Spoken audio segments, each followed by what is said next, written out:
There's something people rarely admit out loud.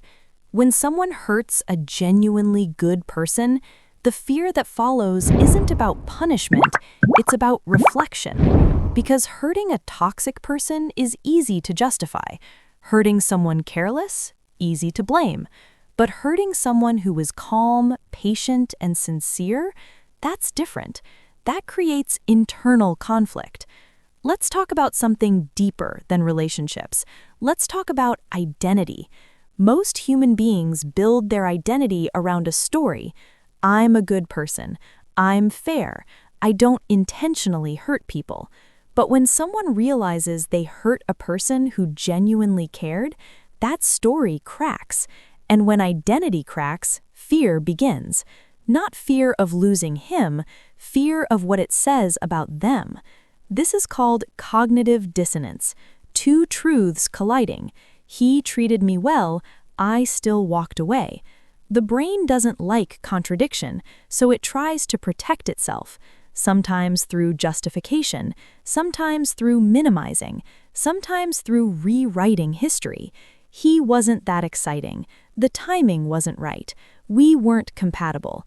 But deep down, the nervous system remembers safety, and safety is rare. Now, let's go deeper into something universal. Human beings don't fear loss immediately. At first, there's ego, there's relief, there's distraction, there's validation. But time removes distraction, and when distraction fades, comparison begins. New conversations feel surface level. New attention feels temporary. New excitement feels unstable. And that's when memory activates. Not emotional memory, memory stability memory. Here's something common across all humans. We underestimate what is consistent. We overvalue what is intense. Consistency feels calm. Intensity feels alive. But calm builds foundations. Intensity builds stories.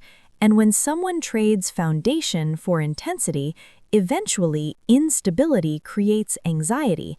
That anxiety often gets mistaken for missing a person, but sometimes it's missing peace. There's another layer most people ignore. When a good man walks away without bitterness, he becomes a standard. Not loudly, not aggressively, silently.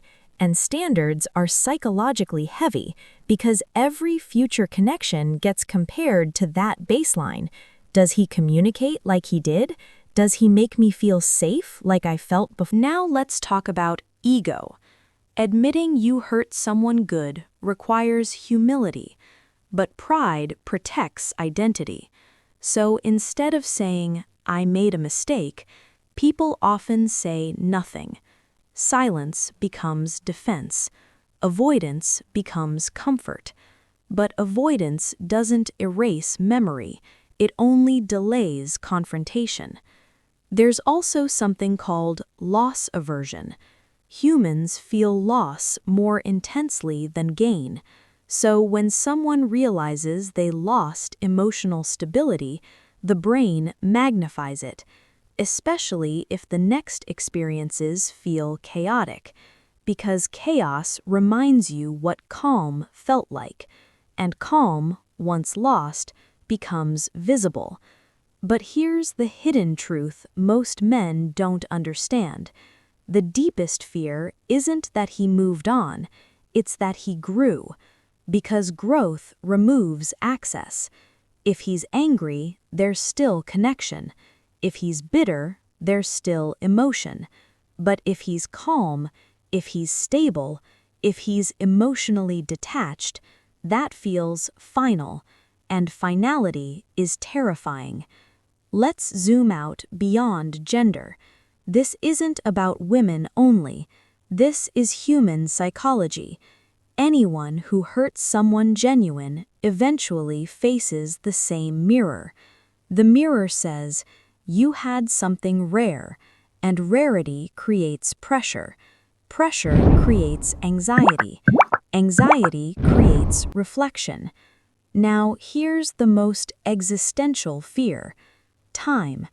Because attraction can be recreated, chemistry can be rediscovered, but long-term alignment with someone grounded, that becomes rarer as time passes. And when someone realizes they let go of a long-term builder, the fear shifts from emotional to existential.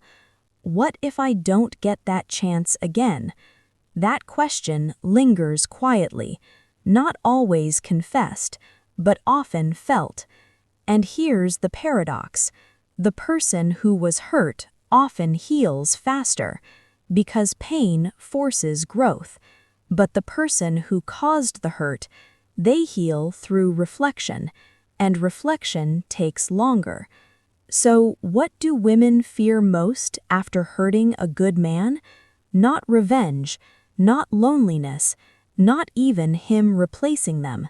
They fear the realization that they lost emotional safety, and that emotional safety may not return the same way twice.